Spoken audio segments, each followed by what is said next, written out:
আমি খুব বিস্মিত হইনি।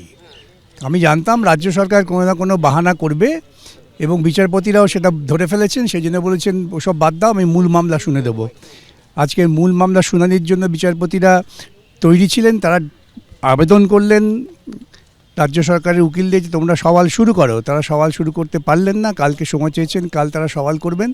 এখন চূড়ান্তভাবে নির্ণয় হয়ে যাবে যে রাজ্য সরকারি কর্মচারীদের ডিএ পাওনাটা আইনগ্রাহ্য কি আইনগ্রাহ্য না, ব্যাস শেষ। জাস্টিস খারুল বলছিলেন কি এটা প্যান ইন্ডিয়া কনসিকুয়েন্সেস রয়েছে, সেক্ষেত্রে এখন 25% নয় 100% নিয়ে যা হিয়ারিং হবে। 100% এখন পুরোটাই নেই। যে কলকাতা হাইকোর্টে যে রায় দিয়েছেন সেই রায়টা থাকবে আইনত কি থাকবে না এটাই বিচার হবে। এখন আইনত সেই রায় যদি টিকে যায়, যেটা আমরা আশা করছি টিকে যাবে, তাহলে এর একটা সামগ্রিক প্রতিক্রিয়া আছে বিভিন্ন রাজ্যের উপর। সেই জন্য তিনি বলছেন এটা প্যান ইন্ডিয়া ইম্প্যাক্ট আছে। কিন্তু 25%-এর কি হলো সেক্ষেত্রে? দাদা মে মাসে যে অর্ডার এসেছিল 25% ছিল ইন্টারিম অর্ডার।